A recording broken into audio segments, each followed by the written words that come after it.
This is an example out of your textbook on page 318, example 8.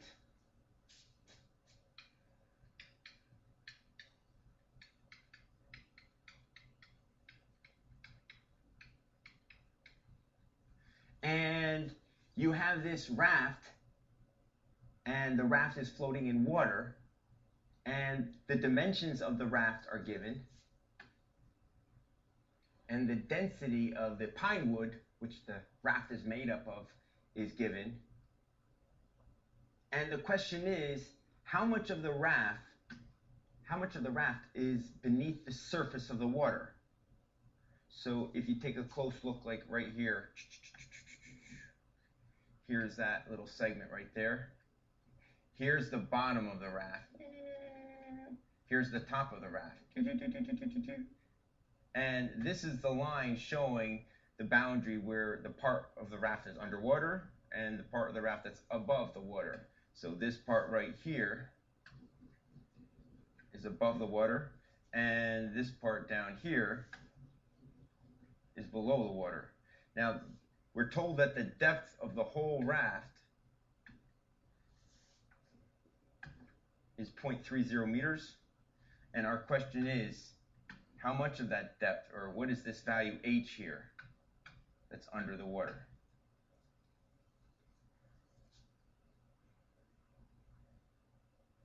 So,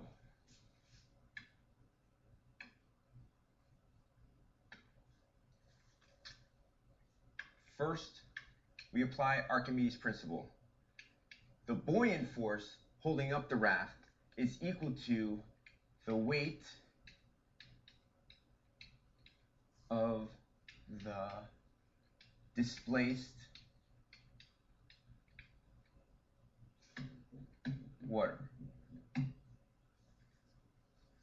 In other words, the buoyant force is equal to the weight of the water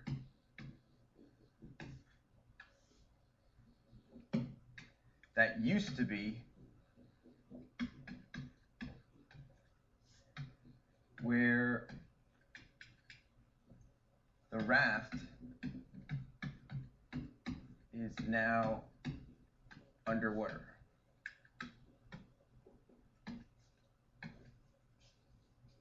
This here is always true.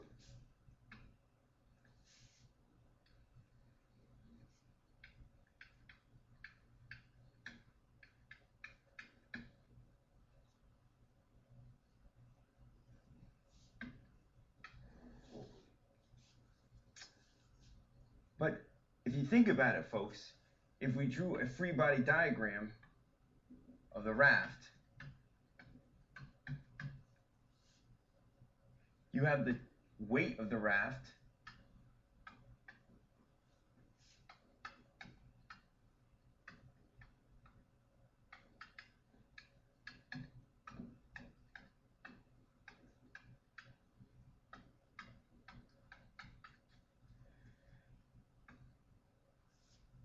and you have the buoyant force,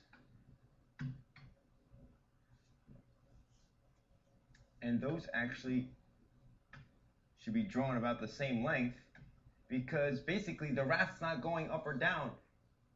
So since it's at a state of equilibrium and those are the only two forces, we know that the weight is equal to the buoyant force.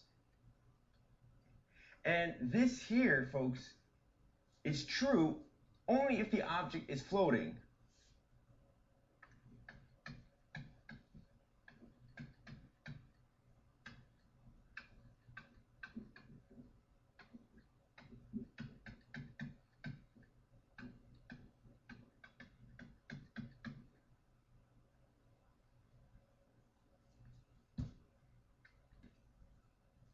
So let's calculate the weight of the whole raft. That's going to be equal to the mass of the whole raft times g. But recall density equals mass divided by volume.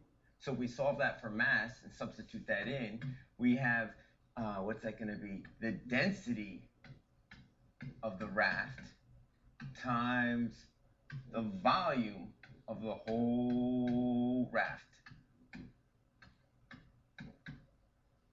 times G. And they tell you that the raft is made out of pine wood, and they give you the density is 550 kilogram per meter cubed. And the volume of the raft is going to be length times width times height, so that's going to be 4 meters times 0.30 meters, and then that whole thing times G. And if you crunch that out, the weight of the whole raft equals about 26,000 newtons.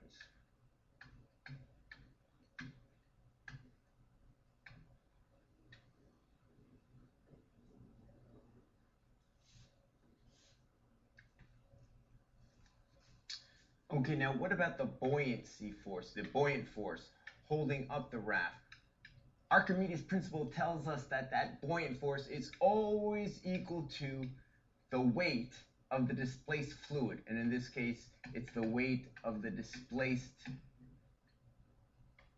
water. And we know that that's going to be equal to the mass of the displaced water times G, but we know that that's going to be equal to the density of the displaced water times the volume of the displaced water times G. But here's the thing, this buoyant force equal to the density of the displaced water times the volume of the displaced water times G. Well, I could rewrite that.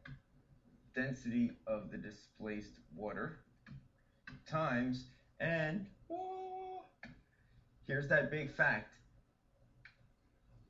The velocity of the displaced water is equal to the velocity of the raft that's under water.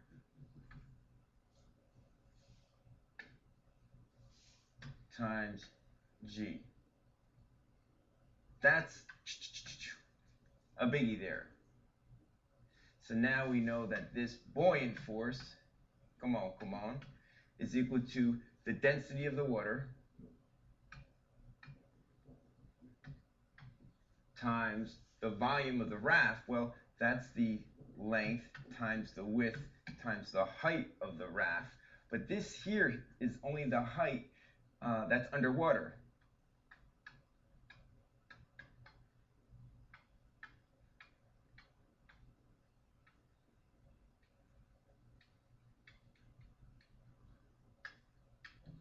Times G.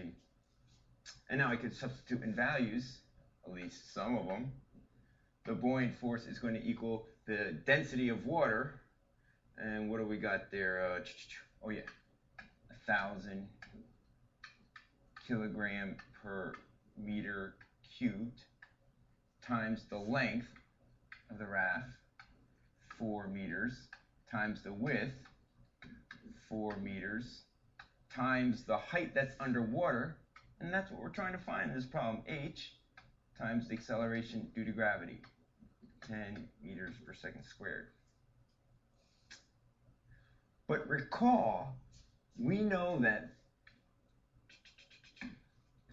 since it's floating, and only when it's floating, that the buoyant force is equal to the weight of the whole raft. So we know that the buoyant force, which was what? 1,000 kilogram per meter cubed times the volume 4 meters times 4 meters times h times g has to be equal to the weight of the whole raft, which was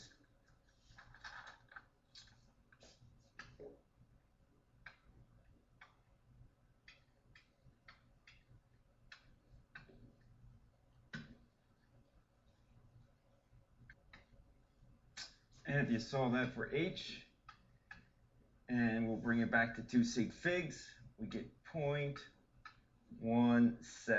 meters. So let's go back. Look at all that beautiful work.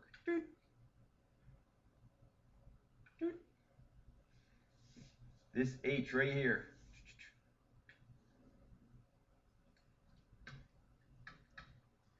equals 0.17 meters. Answer. And the bottom line is, folks, for floating objects, not only does the buoyancy force equal the weight of the displaced water, but the buoyancy force also equals the actual weight of the whole object. Well, thank you very much.